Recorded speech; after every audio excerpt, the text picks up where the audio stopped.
a roaring floating beast, adding a lethal dimension to India's two-front deterrence strategy. This is INS Vikrant. India, in line with its ambitions of Atmanirbharta, or self-reliance, recently added its first domestically developed aircraft carrier, INS Vikrant, into its naval arsenal. With this military milestone, India has joined the elite group of nations that have the niche craft and that have the competence to develop an aircraft carrier on their own. Prime Minister Narendra Modi presided over the event where INS Vikrant was officially commissioned. With a capacity to accommodate a crew of about 1,600, this 262-meter giant warship will be flying up to 26 MiG-29K fighter jets, 4 Kamov Ka-31 helicopters, 2 HAL Dhruv NUH utility helicopters, and 4 MH-60R multi-role helicopters. The timing of Vikrant's incorporation holds immense significance, for it comes amidst increasing turbulence in the Indo-Pacific region, and when India is staring at a joint Pakistan-China threat along its eastern and western marine fronts. आज चाहे offshore patrol vessels हो, submarines हो या aircraft carriers हो, आज भारत की नौसेना की ताकत अभूतपूर्व गति से बढ़ रही है। इससे आने वाले समय में हमारी नेवी और मजबूत होगी।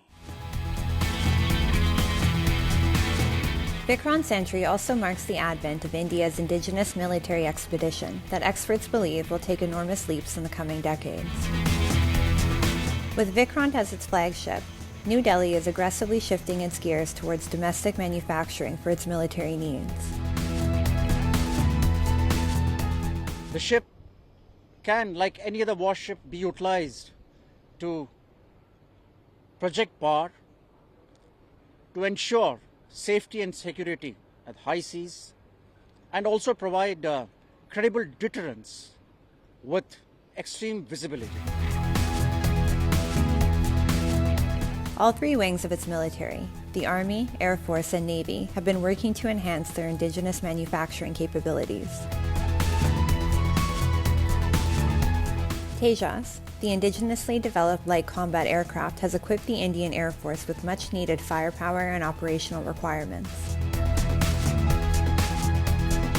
The fourth-generation Indian Tejas aircrafts have the capacity of carrying the same amount of weapons, including heavy missiles that bigger warplanes carry, from precision-guided and standoff weaponry to long-range beyond visual range missiles. The Indian aircraft can take down enemy's planes from a safe distance. The enhancement of maritime power for India is a big boost, and INS Vikrant is one of the elements of the improvement of the maritime combat power. The Indian Army as well has been expeditiously enhancing its artillery arsenal through indigenous means. Battle tanks to the most sophisticated of assault rifles used by Indian soldiers are being manufactured in Indian facilities. New Delhi has set itself fresh targets that it says will bolster its capabilities on two fronts: self-reliance, and the other, expansion of India's military export. The developments are here for all to see. Not only has India secured the license to develop BrahMos supersonic cruise missiles indigenously, but is now exporting the missile as well. A clear reflection of how brand India is changing the status quo and challenging the monopoly of the global arms market. The Indian government has set a target of exporting defense equipment worth $5 billion USD by 2024, a significant spike in what it was exporting until a few years back. The arsenal it aims to provide to the world include the Akash and BrahMos missiles and the Tejas aircraft. It also seeks to sell Astra, the beyond visual range air-to-air missile, battle tanks, sonars, and a variety of radars.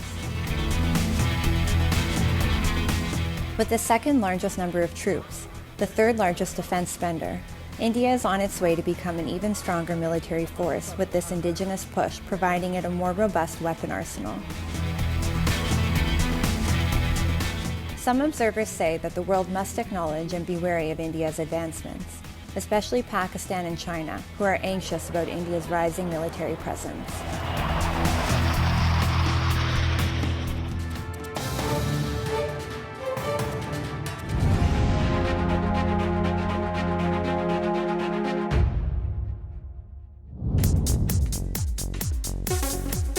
Indian business tycoon Gautam Adani has become the first Asian to make it to the top 3 ranking of the Bloomberg Billionaires Index. Adani, who has $137.4 billion USD fortune, now trails just SpaceX chief Elon Musk and Amazon's Jeff Bezos. 60-year-old Gautam Adani, who tried his luck as a diamond trader, has spent the past few years expanding his coal-to-ports conglomerate, venturing into data centers to cement, media, and alumina. Adani Group also owns India's largest private sector port and airport operator. The world's third richest businessman has pledged to invest $70 billion USD in green energy to become the world's largest renewable energy producer. The success of the Adani Group is a true reflection of the growth potential of businesses in India. Our growth and success have been recognized around the world. Several foreign governments are now approaching us to work in their geographies. I always believed India is one of the greatest countries for an entrepreneur to learn, develop, and flourish. According to the Forbes Billionaires List for the year 2022, 18 Indian billionaires made it onto the world's top 500 billionaires list. Reliance Industries chairman Mukesh Dhirubhai Ambani, founder of HCL Technologies Limited Shiv Nadar, and vaccine manufacturer Cyrus Poonawalla are among the top. Others include Lakshmi Mittal, Kumar Birla, Dilip Sanghavi, and Uday Kotak. Among the 2,668 richest people on the planet, India has 166 billionaires, which puts the country third in the world, after the United States and China. The number of billionaires is growing, with the country registering a robust growth thanks to economic liberalization, proactive governance, and the opening up of new avenues for startups. India has a big jump in the ease of doing business comparing to the other countries.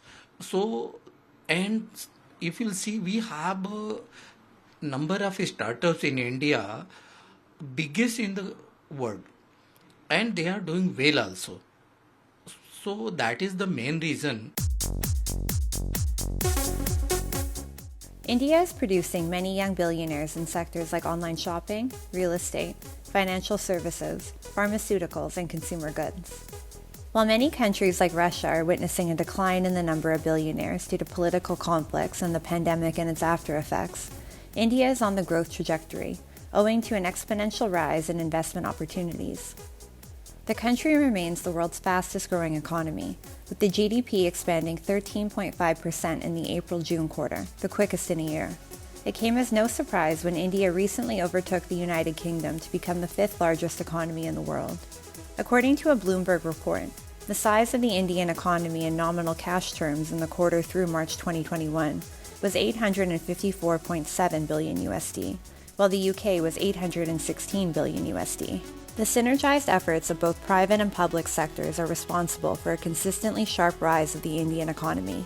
And it is the government's endorsement of privatization of the market that is paving the way for more billionaires to make it to the Forbes list. India's economic rise is a testament to the sound fiscal policies behind the ever-strengthening brand India.